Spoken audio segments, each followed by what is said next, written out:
So today it's all about delegating. Stop spinning your wheels. Learn what you can to delegate to your team. So a quick intro about myself. I'm the founder of Design Source Media and DSM Talent. I started the agency back in 2011. Agency owner, AU member. Currently managing a team of 15. Husband, father of 3 kids.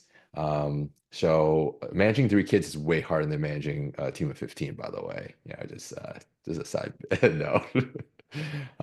So what you'll learn today, how to maximize your time, how to empower your team if you don't have a team. So just to prepare for that, increasing your efficiency, and really be able to scale your agency and improve your work-life balance. So these are the 5 key areas. I hope I can kind of help everyone be able to do that. And feel free if you're unsure about certain things, if you want me to expand in any areas, let me know. So let's start with delegation, right? Definition, right? It's really as simple as transferring responsibility for a task or a decision to another person, right? And the benefits, time management, task completion efficiency, and employee growth and engagement. Okay. So one of the things mindset wise is that, as Jory has mentioned, um, it's like her and I we're like doers, right? We just want to get things done, right? And we're really hands-on. And most agency owners, entrepreneurs are like that, especially when they're starting up. But there comes to a point where you have to let go of that. And 80% done by someone else is 100% better than doing it yourself. Okay, so think of it that way. Another way I look at it is like by delegating and allowing someone else on your team to do it, even if they're not 100%, let's say they're even like 60%, especially if they're new, right? Um, as long as they get from 60 to 70 to 80 and upwards over time, like day by day, week by week, then by doing that, you're giving that individual opportunity. If you don't and you try to do everything yourself, as soon as let's say they make a mistake, you're like, oh, I'll do it myself. You're literally robbing someone. You're robbing them of their opportunity to grow as an individual. So just put that in the back of your mind, right? Don't rob opportunity from your own team members. Okay. So misconceptions, right? When you have to delegate, it's a sign of weakness. Oh, I can do it myself. Why am I asking other people to help me? Right? That was like me as like the kind of like the Asian mentality, right? It's like, oh, do everything yourself. You don't need any help. You're just gonna crank through everything. I can do it faster myself. Right? Yeah, of course. You've been how long have you been doing this, right? This is your business. This is your baby. Of course you can do it faster, right? To a certain point, right? Um, and they might do it as well as me. Well, that is true again to a certain point. For now, well, you hire someone that knows what they're doing, have experience. In 3 months' time, in 6 months' time, they're doing so think of it this way, right? As a business owner, you're dividing your time, right, into all areas of the business. So pretty much in every business, what do you have? You have marketing, you have sales, you have operations, you have legal, you have accounting and finance, right? HR. So you have to divide your energy and your focus in all these different areas. But you hire someone and they're laser beaming one area, in 3 months' time, they should outperform you, okay, in whatever area that you're trying to compete in that, in what they're doing. But what's important is how you're delegating, how you're coaching and mentoring that individual. So um, first of all, find the right person for the task, obviously, and clearly communicate expectations and deadlines and set regular check-ins to monitor progress. So I'll go into more detail in these items. But first of all, like the thing that I get asked the most is, okay, Dave, give me the list. Give me the list. Like, what can I delegate? All right, so here it is. All right, so these are just examples, but there's definitely infinitely more you can delegate, and then there are certain things that you should not delegate as the owner, as the entrepreneur, and we'll go over those things too. So, I mean, the first things you should easily, it's like a no-brainer to delegate because if you think about it from a cost per hour basis, right? Or even like something more extreme, like washing dishes, doing chores at home, right? Would you spend an hour wa doing your laundry, folding laundry? You could pay a housekeeper what, 25, depending where you live, right? 25, $35 an hour, right? Can you make more than that selling marketing services? You know, are you making more than that? Let's say doing a video content, marketing content, website, whatever that is, right? So administrative tasks like email management, calendar and scheduling, sending out invoices, data entry, document, that's like $7 to $10 an hour of work, okay, per hour. So you're saying to yourself, I'm going to do that for $10 an hour, where you could be making $150 an hour elsewhere, right? It sounds ridiculous because it is, right? But I know in the beginning you just got to do it yourself, but don't get fall into the trap of constantly staying in that mode. All right, you got to get out, and that's where the delegation comes in. So another piece would be creative support tasks like script writing, storyboarding, basic video editing, motion graphics, visual effects, graphic design. If these are skills that you're really good at currently, and that's maybe the reason why you started your agency, like you're the creative, well, what you want to start with now is think about your process and put it down on paper. Let's say your framework. This is your process on script writing, your process on building a storyboard, your process on editing videos. You have templates, you have like standard operating procedures to do that. So whenever you bring on that video editor, that creative, you can basically provide that individual, this is my framework, this is how I follow, this is how I create consistency in quality work. And then that training will be much better.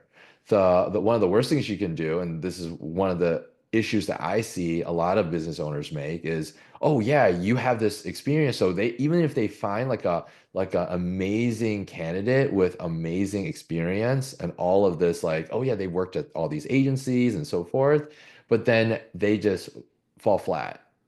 Well, I ask what happened. Well, they just they just threw them in. Yeah, I mean I think so. I think that's Wilma. They just like threw them in the deep end. Like, yeah, here, I need you to edit these videos. Here's the raw footage, and then it's not the results that they want, right? Because they haven't properly delegated. Could, Project, could yes, you question. go back to the first one really quick, just so I can take a picture of it? There you go. Okay. All right, you're all good. Thank you. Okay, all good. All right. Project management, right? Client communication, task management and tracking, project timeline, milestones, quality control, quality assurance. So, for example, for us as so I run a web agency. Um, I have CSMs, customer success managers, which are similar to project managers. But before you even bring those roles into your organization, you could have your EA do this. But basic client communication, while you're doing the communication, chances are you're doing project management in the very beginning if you don't have help. So you have your EA taking all the notes for you, and then transfer that into, in this case, as like the agency use operating system, right? The the AU like operating system. You can have your EA transfer that already in there and have your EA update records for you. And then and then when let's say you're working with a lot of contractors, a lot of third-party vendors, then or freelancers. Well, your EA or if in the future your CSM can keep track of that and interact like, hey, we need X or we need Y. What's the status on that, on that content that you're supposed to be editing, right? It was, it's due tomorrow or you're overdue. these things, it's almost like babysitting, but you have to do it to ensure, because at the end of the day, the buck stops at you, right? The client's not going to care. Like, oh yeah, well, what happened? Oh, it's because I was, I was in the middle of something. They don't care, right? They don't give a, a crap. What they want is they want to see results. And so internally, you have to deliver. And in order for you to be consistent on that, you have the systems, right? Which is the let's say the Notion system or any other project management system. But then you plug someone in that does that consistently every single day. And within the day, I mean every single hour. Okay. If if someone Question. isn't if someone isn't keeping up with their work, that's on you, right? As an owner. Absolutely. Okay. Yeah. Yeah, it's like they're not performing or they're not getting so the work's not done correctly. They're Um, not it's not getting done on time, right? Now there's ways to approach that, right? The like I don't want you to, take me the wrong way. Don't go in like with guns blazing and say, "Hey, why did you deliver?" Right? Like don't be like, that intense. You want to first figure out why. Why did this individual and really be humble, right? Be honest about it. Put your ego away, and think, well, remember, you are the business owner. Like one of the things, like I've been running my agency for over 13 years. So when I hire someone new, I can't expect someone coming in with 13 years of experience, knowing about our agency and knowing about our clients. That's insane, right? So I have to put myself in their shoes, have a bit of empathy, and know like, okay, well, this individual didn't deliver on my expectations. Well, 9 times out of 10 is because it's my failure as a leader to to not communicate that correctly, not delegate properly. Okay. Um, So another list of tasks like marketing and sales, right? Social media management, content creation, SEO, SEM support, sales support, right? Some of these are very technical hires that you can bring on. Again, all of these things you should have a level of understanding, and so there's like different levels of individuals. So you have your associate level, you have your senior level, and then you have like your director level, okay, or executive level. So at these different levels, your expectation of the individual is different. One of the mistakes agencies make is that they bring someone on and they're an associate. So they have a bit of experience, let's say doing social media management, right? Doing social campaigns. But then they're asking that individual to say, I want you to come up with a full strategy for this agency. Like you expect them to be like a marketing director level or some senior social media manager, right? So there's a misalignment in that. Now, if that is your goal and you want to get them there, well, and you don't have the budget for to hire it's a director level, then the expectation is you got to train that individual yourself. You have to provide the tools, provide the framework, provide the systems to train that individual up so they can deliver at that level. Or you spend the money and you hire someone at that level. Okay, make sense? Uh, so assess your current workflow and pain points. Reflect, so this is like really an assignment for everyone here. Reflect on all your current daily operations. So you'll write everything down. What are you doing on a day-to-day basis? Identify bottlenecks and areas that causes like inefficiencies. Every time there's a fire or complaints from a customer or issues internally, delays on projects, right? I go into this firefighting mode, but then afterwards, I'm like, I always go through a debrief, like what happened, right? It's like a reflection. And then I take that and I build in systems to prevent that from happening rather than, oh yeah, don't don't fall in the trap of like, oh, I'll do better next time. And when someone says that to you, uh, okay, what does that mean? right? You do better next time. What can we do to build the system so the system will prevent this from happening rather than a human trying to prevent that from happening? Okay. So for example, let's say there's a social, you need to post social media content every Tuesday at 9 a.m. Okay. Well, the individual forgot to post at 9, right? And it's already end of day Tuesday. Well, what happened, right? Oh yeah, I totally forgot. Okay, well, what can we do in our process, in our systems to prevent that from happening, right? So how about this? Every Monday, we have a schedule out already, and we pre-schedule all of our posts for Tuesday at 9 a.m. We have automations running to ensure that, like automations for tasks that are being created. So we ensure and we get notified if it's not more complete or it's overdue, maybe even by Friday. So you see, so all these things. So now the system is helping your organization move forward, but it ties in with what you're delegating. Okay. So what I don't want everyone to do when you're trying to delegate work to someone, saying, okay, well, and when they say to you, I'm going to do better next time. What does that mean? That's not good enough.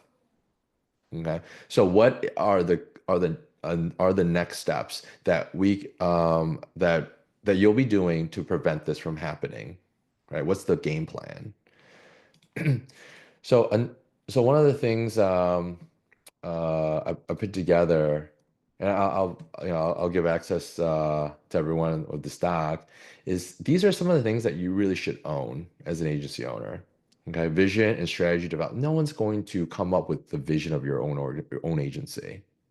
Okay. Uh, Client and relationship building, especially in the very, very beginning, right? It's just you or even a small team. Even for me, with a team of 15, right? I still focus. This is actually my main priority is client relationship building. Okay. I want to maintain and build my relationships with my clients. Leadership, culture development. If you don't, like manage and dictate your culture, your culture will be automatically be built by everyone else that's interacting in it and around it. Okay. And what will happen is it may very well be something that you don't want. Okay. Most likely it will be something you do not want. So it's the constant work of being a leader and building that culture and articulating that and reinforcing that yes, so for example, if someone does something really, really well, you let them know, hey, I love how you responded to that customer. I love how you interacted with our team members and shared your challenges openly in our Slack channel. It takes a lot of courage to do that, right? And so you're constantly reinforcing that type of behavior and the type of culture of open communication and collaboration. Okay. Strategic networking, like we're talking about networking, like for us would be connecting with other agencies or other business partners that we could align our products and services with other organizations. That's something you as an owner needs to do. Innovation and growth, like thinking about the future, right? Now, what's the biggest, hottest thing right now in tech? AI, right? How's AI going to affect us as agency owners, right? Client and market research, really understanding your market, high level financial management, uh, brand advocacy and really promoting your brand, legal and compliance, visionary hiring, and some of the technical work. So later on, it's not as important. You can start delegating that more importantly. But as you can see, you as an owner, you as an entrepreneur, you have a lot of work to do. Okay. You should not be looking at your emails and managing your calendar. You see what I mean? Like you have so much of this stuff, uh, like this type of work to do that there's no reason for you to, oh, I'm just gonna manage my calendar. I'm gonna coordinate, when I'm gonna meet with someone. I'm gonna start sending out meeting notes, right? Why are you wasting your time? Right? You have better stuff to do. And this is the stuff that only you can do. So now EAs like calendar management, email, meeting notes, SOP management, file organization, client onboarding, communication, video editors, just like a long list. So kind of like what we've touched on. So I'll give everyone access to this document. So Raphael, no worries about taking a screenshot of this. I'll give you the whole Google Doc. Okay. So any questions so far? This is good stuff. I need this. Use this? Okay, great. Um, So how do you find the right fit, right? Search by your skill set and role. You want to look at portfolios and resumes, and don't just look for like, oh, the first five people. You want to go through a lot of them to kind of get a gist and get a good understanding of what type of individual you're looking for, and also what's in the marketplace, right? It's just it's supply and demand, right? Sometimes like you're finding a certain role, like if I tried to, or you know what, for you, if you try to find a clone of yourself, it will be impossible. You just can't. But most people try. Most agencies try. Like, hey, I want to find a clone of myself. Yeah, good luck. You're not. You're not going to. So you have to look at it and take what you're doing, break it into components, and then prioritize. Like, yes, I need help in this area the most. I need a specialist that does this. Okay. Uh, because if you seriously found someone that is a clone of yourself, guess what? That clone will be running their own agency, right? Um, so here's an example, right? We got one of our own clients. So real life case study, Rob. He's a video agency owner. He came to us like he was overwhelmed with tasks, lack of focus, wanted to improve quality, and it stunted his business growth. It was just him. I remember I was just talking to him at a hotel lobby. That's how stressed out he was. He was like, I'm busy. I'm going from site to site. He was handling big commercial work and small video edits too. So he ended up working with us started with an EA. The EA handled all the scheduling, email management, client follow-ups, developed 30 plus SOPs, okay, for him. And SOPs can be done while like he was traveling. So he can talk to his assistant while he was traveling and on the phone and say, hey, I need to put together this SOP. This is my current process, or I just got off the call with a client. Can you create an SOP template for me? So the EA is constantly putting what was on his mind onto paper, right? Into the database. So they're building their database, building their processes, building their system. And this is the outcome, right? He saved 20 hours a week. So you can imagine if you got 20 hours back a week, right? Mental relief, and for long-term success, and you focus on what really matters. It's his family and his clients being able to scale. And so like currently Rob, he has five video editors now too. So he has a team of six already, and this is all within 1 year. So this is a huge win for Rob, and just want to give everyone kind of like the possibility of scale. We've seen it with agency owners like Rob and others, and everyone here can do that too. So when you find that talent, what do? Right? You find that new hire. So an executive assistant, usually that's what I recommend first. Or if you're a video agency, let's say a video editor. If you're a marketing agency, maybe um, a social media manager or a SEO specialist or AdWords specialist, right? Or a content creator. So, so you find them wherever, either working with us or on like online jobs or on Upwork, wherever that may be. The next step would be onboarding. Okay. This is very, very critical. Don't just spend like a day. Like, here you go. Welcome to the team. Here's your email. And you can talk to me on Slack anytime you want to. Good luck. Right, bye. Right. They're gonna fail. Okay. So what we suggest and what we have built out, this is our example of our 30, 60, 90 day onboarding.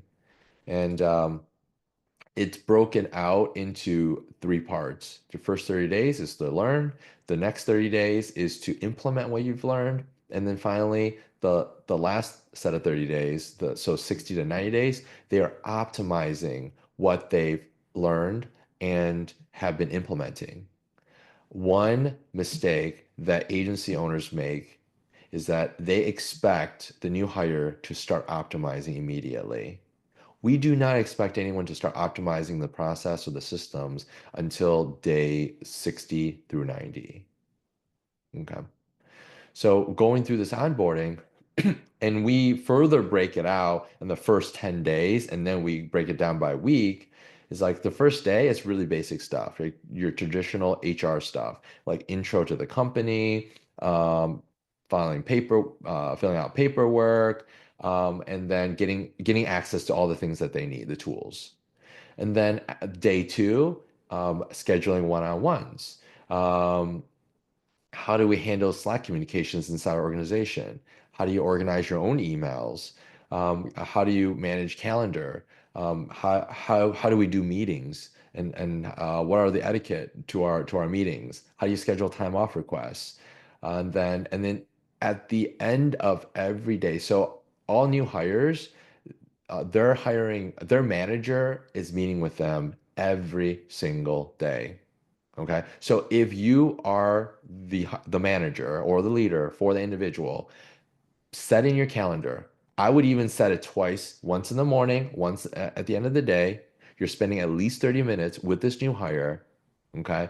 So that way they have the proper mentorship, the proper guidance for them to succeed so they can do their best work. So every single day for the next 10 days, I'll be asking these questions. How did your day go? Was it what you expected? What did you like? What do you think we could improve on? How can we help you do your best work? So by day 10, they're communicating. You're asking these same questions, and it sounds redundant, right? Like, Dave, why are you asking the same question over and over and over again, right? It's because in the beginning, they're not going to be comfortable answering that. Okay. I wouldn't say they're not answering truthfully. They're just maybe shy, afraid, intimidated, right? There's a lot going on. But consistency is the thing. So they know by by day 8, by day 9, by day 10, oh yeah, um, Mario, Jory, Raphael, they're gonna ask me the same question again. I want to be more prepared. And over time, I'm a lot more comfortable, and you've built up rapport with an individual, and they can share better answers. So day three, AI, we use SmartSuite as a project management tool, and we have like personality tests and so forth. So I'm not going to go in detail on every single day. I actually have a separate session before and going in more detail on the 30, 60, 90 days. But that's part of delegating. You want to have proper onboarding before you just like throw tasks at someone, proper framework, training for that, and communicating expectations. This is what I expect the work, how the work is to be completed. So a great framework would be that's like SMART goals, right? Like and just so following that method.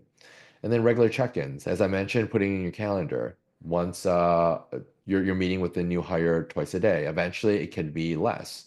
Monitoring progress, providing feedback, and review and improve work upon completion. Okay. So as I mentioned, monitoring progress, it should be daily or 3 times a week.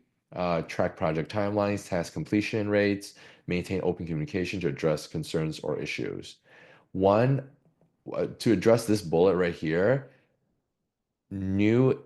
so agency owners that are new to hiring and managing talent struggle with confrontation, struggle with basically talking about the real issues. Okay. And here's a crazy thing, okay? They would rather keep it to themselves and wait until the hire fails miserably to the point where they are let go. So they choose to wait and then let someone go. instead of doing the more difficult, I would say this is the less difficult route of actually having the courage and strength to say, hey, that task, I recommend, I would like you to do this instead in the future, and here is why. Okay. So maybe one of the challenges is not knowing how to communicate as a leader, be able to communicate on providing feedback. Okay. Because in their mind as an agency owner, it might be like, oh man, this it's confrontational. I don't want to look bad in front of my new hire, or I don't want to, be like, unreasonable, right? But ultimately, what's worse, you providing constructive criticism or you letting them go and them losing their income. So they're unable to pay their bills, take care of their family, and now they're out there searching for another job because you as a leader failed to provide feedback, constructive criticism, so they can improve, right? So that's something that I see more often than, quite often, more than I like. So that's why I emphasize on that point. And here we go, it's feedback, constructive, specific, and timely, right? Encourage continuous improvement and show appreciation for a job well done. So that also helps with building culture. As soon as you see someone do amazing things, like the things that you want, or they're following your instruction, reinforce that because they don't know. If you don't say that, they don't know if they're doing a good job. They really don't. They're like, okay, well, I guess, right? So that's why those daily calls are so important. It's more important, I would say, to provide positive reinforcement than negative reinforcement. It's easy, actually, for me at least. Maybe it's that Asian mentality. I just have like PTSD from my parents, like the Asian parents, like Dave, you're not doing this right. I'm never perfect in it as an Asian kid.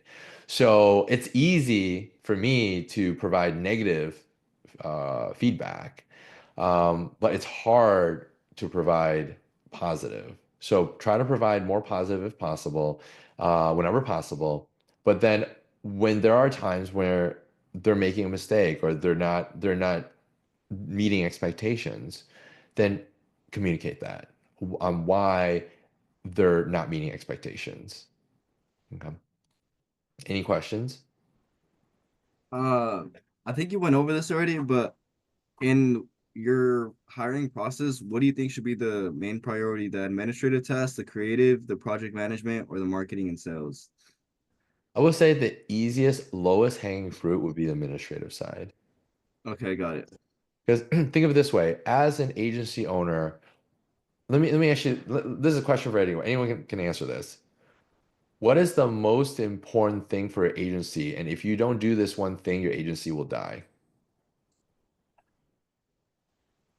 Sales Sales. Yes, sales. or marketing? So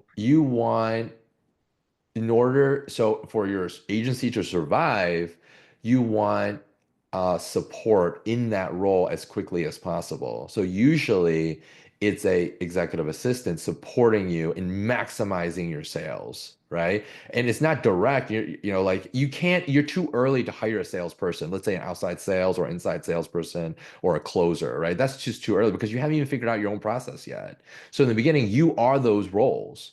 But for emails, scheduling meetings with prospects, or sales calls. These are low-hanging fruit that will optimize and allow you to grow in your sales process first, right? And then afterwards, yeah, you have a ton of sales. Now it's a good problem to have. Like, how do I execute, right? Sales in the beginning is usually harder than the execution because usually the owner already has a set of skills, technical skill set to be able to do that. And it's usually easier to train someone that on a skill that they already know. But sales is usually the challenge in the beginning. Okay. Because also if you have the right pricing and the right margins, what you could do is if you have sales, like you have, basically revenue coming in, you can make zero profit and just spend it all on your freelancers, spend it all on your contractors, hire the top talent, right? The best you can and you're still going to grow. Yeah, you're not making much money, but you're growing because what happens is there's like the snowball effect, right? You're going to get referrals, you're going to get results, you're going to start building up your portfolio. So your main focus is sales, right? And to support that, you need an EA, you need someone to support you in that so you don't slow yourself down. Uh, so common challenges, micromanaging, right? You gotta trust your team members on their capabilities. You hired them to do the work, right? You should not be the smartest person in the room, okay? So set clear guidelines and then step back. But don't step so far back that you're non-existent, right? Every so often check in, like, hey, how's everything doing? Can I take a look at how you're doing? But that's why in the beginning you do daily meetings, but then after a while it could be weekly. And for some individuals on my team, actually most of my individuals now, I meet maybe once a month. Okay. Um, So another challenge I see is a lack of clear communication. So there's so many ways now to communicate. Like they have access to my team has access to my calendar. They can set up a Zoom call. We have in our Zoom, we have breakout rooms. We have a Slack channel for for every client that we bring on, and also for different topics. And I constantly repeat myself, like if it's related to a project or a certain like campaign, talk about it during in that Slack channel with others, included. Don't do DMs. Okay, so that's another thing too. But you'll run into those things in the future. Uh, and Joy said, I do a Monday week start meeting, yeah, right now with my SMM and a Friday closeout meeting. Okay, yeah. And if that's going well for you, that's great. We, I tend to like to do like shorter or like basically a daily or even 3 times a week kind of calls. Like right now, our marketing team, we have a morning huddle, like a morning sprint. So in the morning, we cover what was done, what we're going to be doing today, and then bottlenecks. Yeah, I do like so we do like daily touch bases, what be it over like a quick chat on the phone or like a voice note or Slack, whatever it may Right. be, if something's like pressing. Yeah. If something's pressing, because I don't have her do like the client communication right now. So if like Um, something happens with the client and then I need to like pass it to her, then I'll just like put a call on her calendar for, 15 minutes, 20 minutes just to make sure that she's all up to date with that stuff. And then yeah. for the Mondays, it's just like basically a layout of like, okay, past the checklist and everything that we have going on, like what are you working on this week and what do Yeah. you need help with? Is there anything I can do for you? Is there anything Yeah. that you're struggling with? Is there anything you need clarification on? And then Fridays, just because of the nature of the businesses I work with, like weekends are Yeah. usually busy for them. So I just do like Yeah. anything that um, I need to know on her side that as I go into the weekend, anything maybe that wasn't finished that she didn't get to, anything that she has confusion on or things like that, for like the overall. But I do day-to-day calls with her too. Okay, yeah, very good, very good. It's just like is that cadence, right? I've seen surprisingly a hand, quite a high percentage of agency owners that don't have that consistency. Okay, so I want to repeat this: have consistency, not only for yourself, but for your team. Okay. It's just like anything else. Like, I mean, New Year's is coming, so everyone's going to talk about the New Year's resolution, right? And then usually what is it? Oh, I want to lose weight. I want to do this, right? And then what happens around May, right? What happens around June, right? The gyms are empty. Like, whoa, okay, well there it goes. So literally put it on your calendar, have that consistency, so that way you build that in. And so usually it starts with self. So have that consistency in yourself, book it in there, and then that way and yeah, there will be days where you're gonna miss those meetings, right? Because oh, there's an urgent client high priority call or a sales call sometimes. Like, hey, I need to do those things. So consistency is a really key factor. Um, and resistance to change or delegation, right? Explain the benefits for both parties and be patient and provide support throughout the process. So that goes both on both sides, right? You as a leader have to change. What has worked before will not work as you scale your business. You know, as much as you love, let's say, doing the creative work, well, you're running a business now. You're not a freelancer anymore. You're not a contractor anymore, right? The business needs you to be an expert in other areas now. Your role needs to change. So, so just keep that in mind. If you don't, then, well, you just created a job for yourself, right? And you're just stressing yourself out. So even more so. And really, you'll end up making more money working for someone else as a freelancer, or a contractor, or an employee at that point. Okay, that's the hard truth.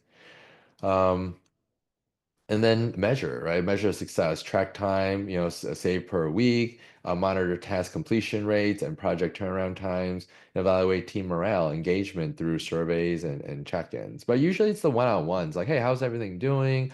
Are you happy with the work that you're doing? Because I'm always thinking about a few things. I think about the business and where we're going.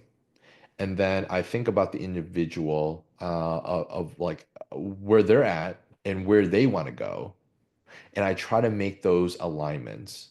Because when you have an individual that feels supported and you're here as not like a boss, but really a mentor to guide them and create that alignment, it is a win-win, okay, on both sides. Because now they're much more motivated. Like, yeah, you know, I see my future working here. I see what that future looks like. And you'll start seeing like the delegation of tasks. It will go beyond just like, oh yeah, you won't even have to say as much like on the delegation because they will get the vision, they will get the future because you have to start speaking in that language. Another great, so here's a quick resource. I recommend, you know, this book, Who Not How by Dan Sullivan and Dr. Benjamin Hardy. Great book when you get a chance. You know, I've had an audiobook. Listen to it whenever you're driving or or traveling. So really good book on really and it touches on some of the topics that I discussed here. Anyone have any questions or feedback or comments? While you're here, because it is yours, can you give me a little bit of an insight on, you know, DSM, how it goes for someone that does contract you all out? Okay, yeah. So what we're so I'll share a little bit about the agency. So On we've the editing side, that's the main thing. okay, yeah. So you're looking for a video editor, right? Yes. Yeah. So what we do, think of us as like your HR department, okay? And we specialize in finding talent in the Philippines. And we provide full-time with benefits from individuals in the Philippines. And the two biggest roles, most popular roles that we place are video editors and executive assistants. And and how basically the program works is we go through the you know a initial call, you know, just kind of understand what your needs are, and then we go into and if you want to move forward, and the fees are really simple. It's an engagement fee of $9.99. And then the pricing, it depends on the role. So typically, if you want a full-time uh, let's say a video editor, it's about depending on the experience level, like 1,700 a month. Between and if you want like a someone that's done like commercial work or work with like big companies like Coca-Cola, like a producer level, then it could be upwards of around like 25 to 3,000 a month. But usually like for a more basic editor, around 1,700, or an EA around 1,500 a month. So we handle all of the payroll, the benefits tracking, and we also do cultural like team culture building. As a matter of fact, tomorrow is our company Christmas party, and we invited all the talents to join, and we set up this big event. And so we usually have like 3 to 4 events a year, and we invite the talents too. So there's like a little extra stuff. Um, so that's like how we're different. It's like if you want a contractor or if you want a like hourly worker, then you're better off going to like Upwork or like if you want to find someone in the Philippines, like online jobs at PH, and you have to do all the recruitment yourself. And you would need to do all the vetting, and then finally uh, you won't be able to provide benefits, unfortunately, unless you go through another party or set up an entity in the Philippines. And that's kind of how we're able to provide the benefits. And part of and the reason why we're doing this is and why I did it for my own web agency is because of the culture and like what I want to provide, because we have team members and talents that come to us and say, oh, wow, because of what we offer, because we pay above average for like standard of living. So because of the compensation and what they're getting, they're able to buy their first house. They're able to buy their first car. They're able to take care of their family, and these are amazing stories that we're hearing from our own talents. And so, it's a question from Ivan, like what benefits? So think of it this way.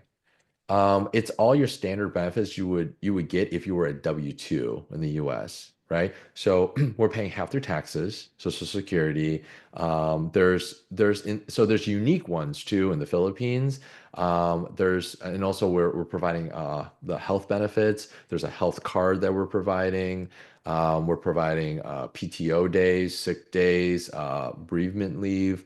We're also providing maternity leave, which is not, unfortunately, not offered in the US unless the company themselves have that option.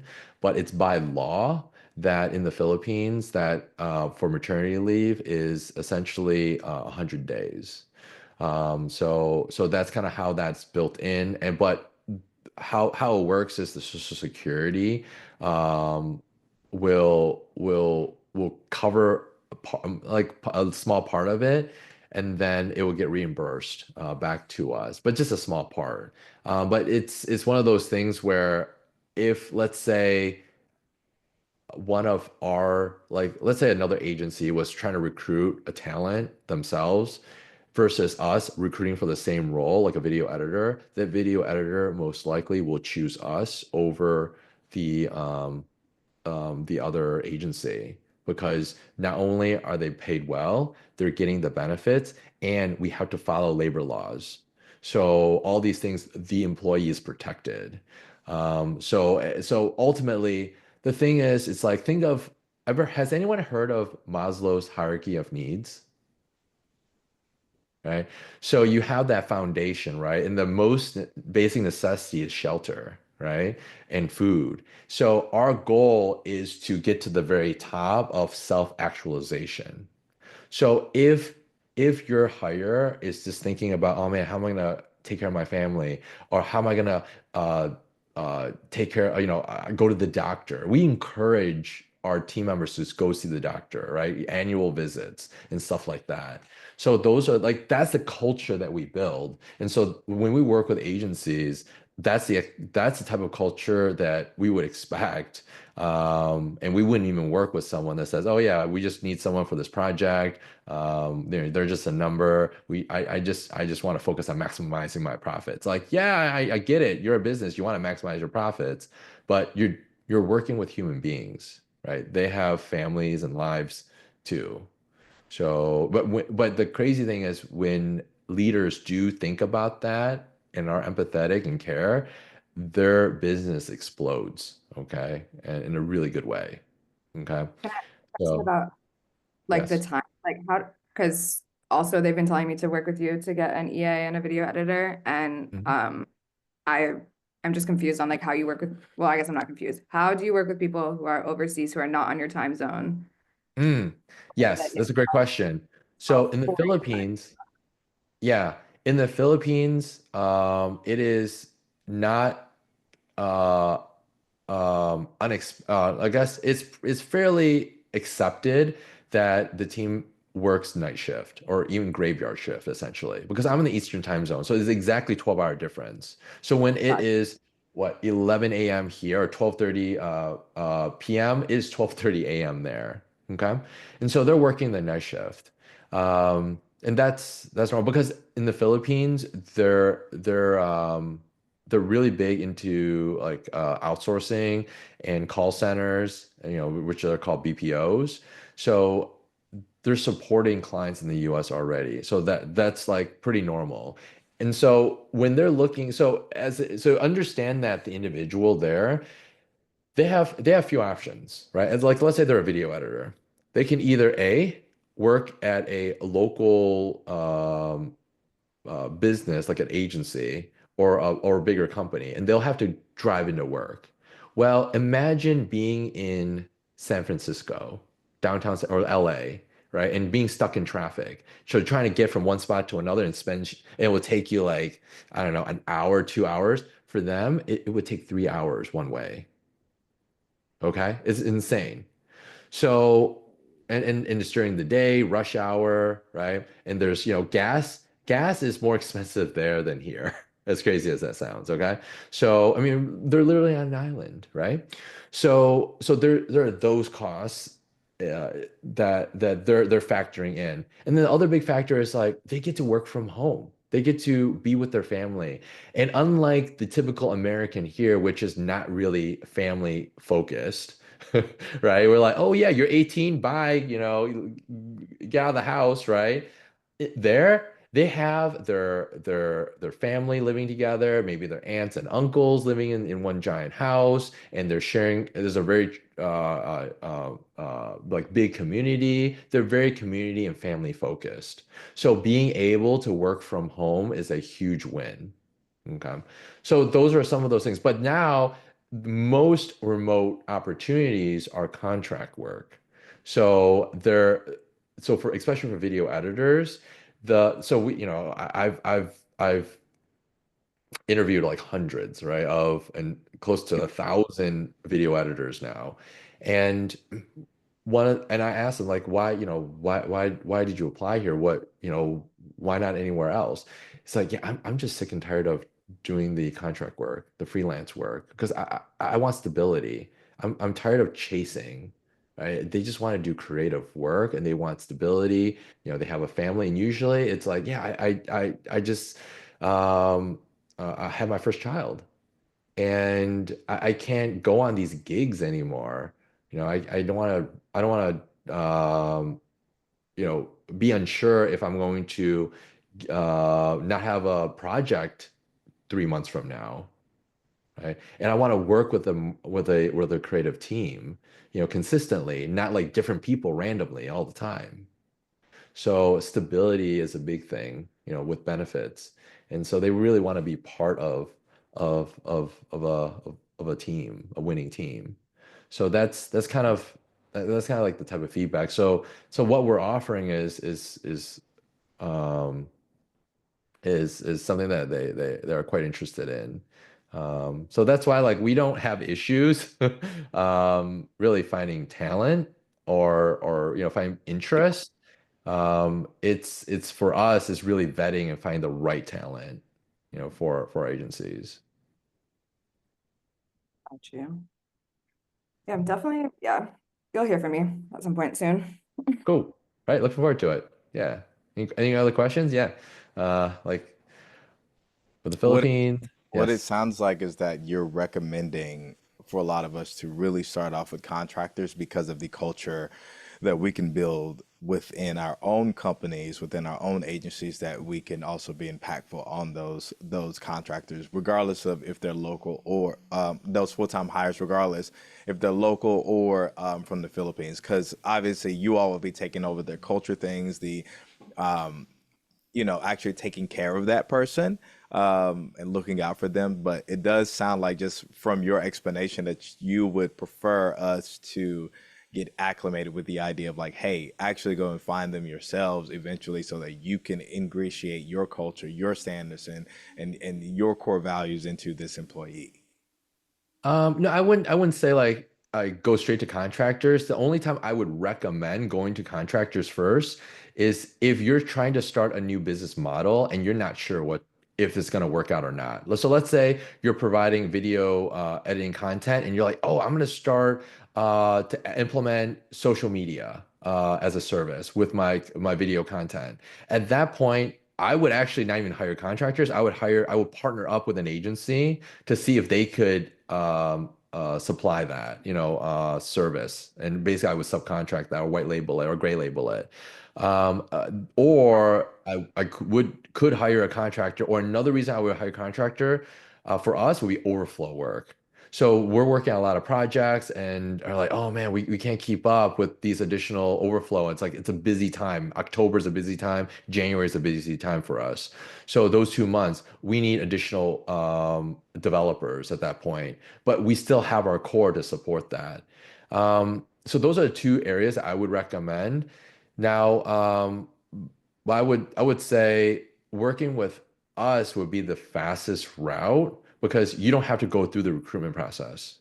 You don't have to, go through the whole vetting process, right? We basically streamline it and go through that whole process really quickly for you, ensure that you find the right talent. But if you were to do it, that's fine too. Just understand you're going to spend a lot more time. But usually, what happens is the agents, the owner does it themselves, realize how many hours and time it takes, and then they come to us like, yeah, you know what, Dave, I'm so glad you're here. Because then it ends up being like they're super appreciative of of the work that we do. So we're cool with that too. But really, I would say the first hire should be an EA, and finding that EA to for you individually, it's figuring out what you should be delegating to that EA, right? And there's a Google Doc that I'll share with everyone, and look through that, and then work on your onboarding. And so as soon as you get you hire that EA, then you're off and running. And immediately, pretty much in the first 2 weeks, by the second week, I would say you're already getting, like weight is slowly coming off your shoulders. Okay. Things are already coming off your way. Now don't waste that valuable time that you just got back. Now you're focused on more on sales, even more so. So that is what I would recommend. Right. So does that make sense? Makes a lot of sense. Literally for me, that is one of my first steps, is going EA, just because a lot of the things that I'm working on doing is a lot of outreach, a lot of like presentation, stuff like that. I have built so many templates for these things to work, but obviously these, to me, obviously editing and like filming, that is, the product, but the front Yeah. end items are the real money making things, like the onboarding, like a seamless onboarding process, like the automation, like the pitch decks. Those little things are just so easy to do, but they take so much time when you're trying to do it at scale. So if you're like, oh, Yeah. I want to send out, you know, 20 proposals today, that Yeah. would be, probably 3 to 4 hours, sometimes 6 hours of your own time that someone else could be Yeah. doing, and you're still getting the probably even high quality work, because hey, this is what they do, and we're kind of Hmm. like trying to be 20 people at once, so we're not like Yeah. experts at these things. So that is absolutely the plan. I don't um, have much difficulty managing emails and like calendars, but it's really just that admin work of just a lot of Yeah. the outreach that I want to have someone else do, for sure. Yeah. Yeah. Has anyone ever experienced this? Um, there's work that you need to do, but you just drag your feet on doing it. Have you experienced that? I think I that's going to be most people every day. Right? And what makes it harder is that when, as an entrepreneur, as a business owner, you're doing multiple things. You're trying to multitask throughout the whole day, right? And every time you do something different, you're shifting gears, right? You're turning, you're pivoting. And every time you pivot, it's like a train. You're like you start up the train and then you got to stop. And you start it up again. And so that start and stop motion, right? Like next thing you know, it eats up like a quarter of your day, Yeah, right? because you And have to you're like, recalibrate your focus you, for every task you're exactly. You just got to recalibrate. And that's the beautiful thing about an EA. It's like you don't have to do as much recalibration. Like here, do all this, get this, let me focus. Right. So that's kind of like how I see it. So yeah. Any other questions or wrap up? Last question. I know I'm here, man. I'm Oh, asking I all the love it. questions Love I can it. because you're here. So my plan right now, going through my momentum campaign and I'm getting new clients in.